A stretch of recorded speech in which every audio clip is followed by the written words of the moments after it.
Let's just get into it. The financial expectation that you have when you just move abroad, sometimes it's just unbelievable. Hey girls, welcome back to the channel. I would like to speak to you guys without my glasses, but if I'm being honest, my eyes would just start bawling because first of all, I have that problem with the wind and stuff, and secondly, I'm sick. I'm sick. Yeah, there's a virus going on in Nairobi and I think I caught it, so I've been really down the past couple of days, but today I feel a little bit better and I was like, why not? And I don't look like it because I'm more blended with nature. I feel good, so allow me to wear this, but I'll be talking to you heart to heart. Most of you know that I moved from Kenya to Sweden and I've lived here for quite some time, and I'm always like your go-to sister abroad talk, and today I just want to talk to you guys like a sister, like a friend, and some things that I learned about moving abroad, some tips, some lessons, some mistakes, and we're just going to get into it because no filters. When you move abroad, you have to give yourself grace period and don't put yourself under pressure. Some people might need a little bit longer time than others to adjust, and personally the adjustment time was hard because probably considering I came around autumn time, which was like the darkest. We approaching winter.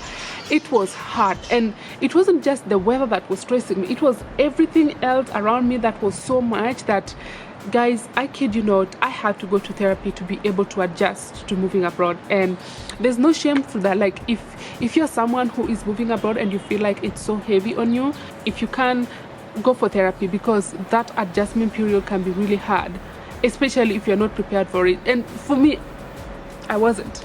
There's this pressure to just be like, you know, money, make it rain, make it rain, make it rain. Like, I know, I probably understand where that comes from, because of course the Western world is overly glorified, and when you watch us, even I can say even myself, when you watch me from other places, you might think that, wow, this life is overly glamorous and maybe people just have so much money to spend and there's currency, there's that. Like I've said, I'm a people pleaser, and for the longest time I was so scared. Like if I received a phone call from someone, I'll be so scared to even pick it, because then I feel like shit, if I cannot give the money that this person wants, then I'm a failure. And remember, I had just come to a new country, like I had nothing. I barely had anything, but I already had that crazy expectation in my head. I'm lucky that my immediate family members, thank God, they never put that pressure on me, so I'm really grateful. But even if your immediate family members don't do that, there's always people somehow putting pressure on you to be able to like support them, especially financially. Let's just get into it. The financial expectation that you have when you just move abroad, sometimes it's just unbelievable. And I know that it can be so hard for you, because also for you, you probably expect that when I go here I'll be making money, I'll be hustling, but that's not the case. You've just come into a new country. You need time to gather yourself, to organize your finances, to even get a job, for Christ's sake. And if you have all these expectations, it can be really difficult for you to manage. Cut it off. Give yourself space from people that expect too much from you too soon when you've just moved abroad. And talking of that, I'm just getting into this, guys. Like, I'm not even playing today. This is the one thing that I learned so hard, and up to now I'm just like, damn, I was fooled. And I'm gonna tell you this for free. Stop sending money to people to save it for you. Rachel, do not send money back to people to save it for you. So here's the thing.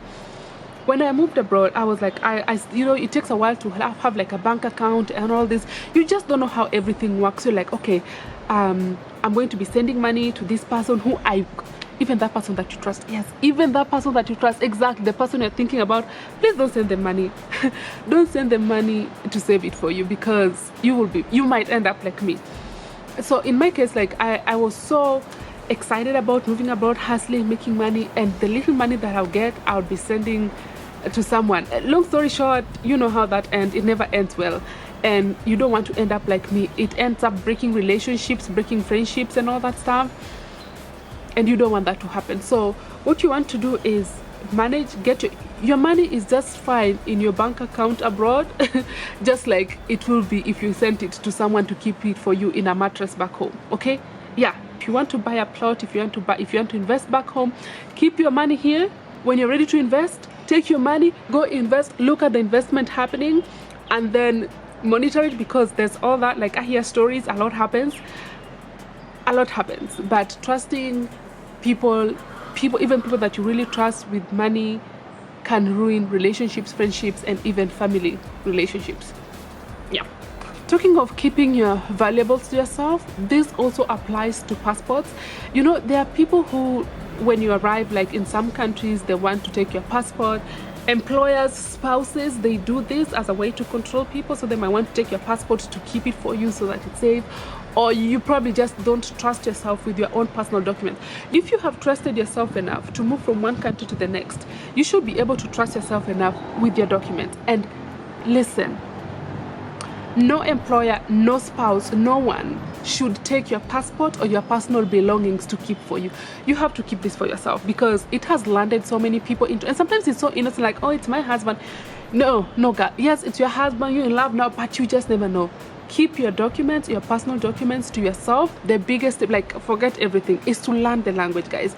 Learning the language is primary, and this is a tip that you can actually use if you want to move abroad. Some countries, for instance France, like, you can learn French in your home country and then apply to further your French in France if you want to do that. When I moved to Sweden, the first thing that I did was to learn Swedish. And when I learned Swedish, guys, something happened that my Swedish to an extent affected my English.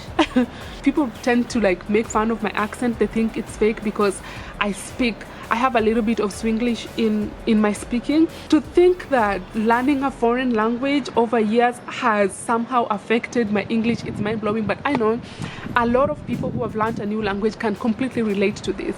Honestly, I used to be like a grammar Nazi, okay? Like most Kenyans, I used to be a grammar Nazi. If someone would speak broken English, I'll be like, what? Wait, what? What did you just say? Hold on a second. And because of that, I've thought, how can I improve my English? Like, I don't want my English to keep going downhill like it's going. I want my English to be better. And because of that, I want to thank the sponsors of today's video, which is Lingoder. Lingoder is an online language school that you can enroll in to learn a new language. At this point in the apocalypse that is going on, you can learn anything from anywhere in the world. And that's why I love Lingoder, because it gives you access to learn a language with a native speaker from the comfort of your home. Listen, this is not an app, it's actually a school. There's a difference, guys. There's something about learning something from the native. Like, if somebody wants to learn Swahili, the best thing I'll tell them is listen to a Swahili, a legit Swahili person teach you Swahili. Exactly. So that's the whole point. Even Lingoder here, if you want to learn French, if you want to learn Spanish, you'll be listening to a native Spanish speaker teach you the language, which is amazing. You have a teacher with you, you go into a class, you get to interact with other students, you get to interact with other people plus the teacher. There's also one-on-one, like if you want individual, like maybe you are a shy person. I'm not a shy, I love other people, I like people in class. But if you're somebody who likes maybe one-on-one tutoring, you also have access to that. Amazing. You can change levels easily. Like, for instance, when at first I rolled, I was like, it's at B1. I'm like, I think I could be a little bit better than B1. So I changed it to the intermediate level, where I think that's where I belong, or that's where I need. So it's easy to adjust to the level where you are. Like, maybe if you feel like a level is too advanced for you, then you can lower it. Or if you feel like you're above a level, then you push forward. Like, I like that.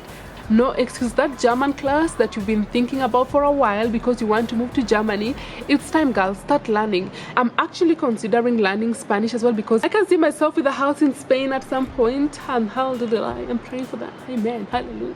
Let me manifest that by starting to learn Spanish a little bit, so that when I travel, when I go, I love Spain, so when I travel there, I want to be able to communicate, at least to be able to understand what goes on, because, oh girl, it's nice to be able to ask for direction in a language, right? You get a certificate as well. That part, it's about to be part of my resume. You can try Lingoder for yourself. You might find me in class. Click the link in the description below. Try it up to 7 days for free, and you have up to 40% off your first purchase. Here goes. If you're wondering, yeah, years ago was, but we're here, so stay home, kids, okay? Anyway, I just want to clarify that Lingoda offers English, business English, Spanish, German and French. And if you'd like to sign up, there are two options. There's the monthly sign up, which is more flexible and you pay it monthly, or you can go for the marathon sign up, and with the marathon you pay an amount upfront, but then you get each class a little bit cheaper. Sign up, remember to use my link in description. I can't wait for us to start speaking languages down below, because we're about to start speaking in tongues. The sun is back and it's hitting me from the back. Oh my goodness. Oof. Should we switch? Sun is really slapping. It came so hard on me. This is something that actually happened to me when I moved abroad. Like the first year was so hard because I always felt like I was behind, and I felt so behind. And the reason is I had to start everything from scratch. Like I had to go to language school.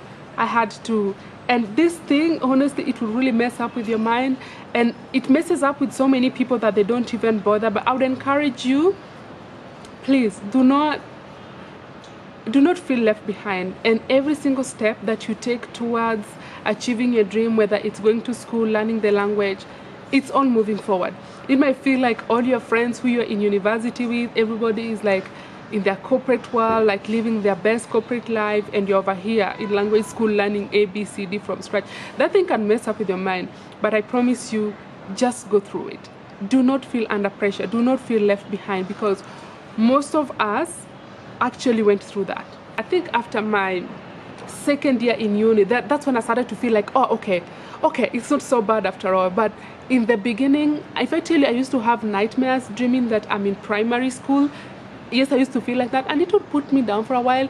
But right now, honestly, when I look back, the level of growth that I have achieved over the short period of time that I've been here, I don't think I would have been able to reach there if I never moved. Moving abroad will catapult you into your growth, and that is one thing that I'm so grateful for. Even though it felt like I was behind at the time, you are not behind, you are learning. Though at some point it might feel like lonely, or like, oh my god, how would you mean? You know, you're going through a lot of changes. You are away from people, you are outgrowing friends, you are outgrowing a lot of people, and at some point it might feel really lonely, because you almost feel like you cannot relate to people and people cannot relate to you. And I don't mean this in more like I am bigger or better. It's more like there's this feeling that they don't understand you, or like there's this feeling of, it's like a lack of understanding that happens, and over time you just kind of outgrow people in a respectful way, in a very respectful way, and that's perfectly fine. Don't be scared if you feel like you have outgrown some of your old friends or people you used to relate with, because you don't relate on a struggle level to begin with. Like, you've got your struggles, they've got your struggles. You tell them, it's like you guys are speaking tongues and kind of trying to understand each other, and it can be really hard. And that for me was really hard, because it's like, I don't want to be that person who people think that they've arrived just because they were abroad. No, what happened is I grew up, and now all of a sudden we just can't relate. And it's not because you haven't grown up, it's just because our worlds are completely different, that there's no meeting point, and that makes conversation so stale, and it just makes everything like, no. And it's okay, respectfully. Like, you can respectfully outgrow your friends, you can respectfully outgrow people that you used to associate with, and that's perfectly fine. Allow yourself to outgrow people, even though it might be so scary and it can be frowned upon sometimes. I wouldn't be who I am now if I never moved abroad, and I almost cannot picture the alternative version of Rachel if it wasn't this, because if I'm to choose, I'll still choose this, because I just love how I turned out. I love how I turned out. Yeah. One thing though that I think helps a lot, especially to curb loneliness and also to help with the integration, is to join local communities. So for me, I joined the local church, and I was helping with little church activities. Like, churches in Sweden are more like a social place than they are a praying place. So I joined the local church, and I would help them with cooking the soups when there is a church event or there's a church function. But that was also a place for me that I used to practice their language and meet new older people to relate to, because it was mostly old people. And old people, I felt like they are very willing and they're very patient with you in trying to help you learn the language, because it's hard to talk to them. Some of them do not understand you, they don't understand your language. So if you are with them, you are kind of forced to learn. With all that said, my loves, I think I'll end this video here. It was short and sweet. Put me out of my, I'm so sick, I can't go, I'm sick. Yeah, it pulled me out of that, and I feel really nice. So I hope you enjoyed this video, and if you did, please subscribe, comment, follow me on Instagram at Otieno8, and tell me some of the tips that you'd give someone. Tell me some tips that you'd give someone who is considering moving abroad, or who has just moved abroad and they're trying to figure out their ways below.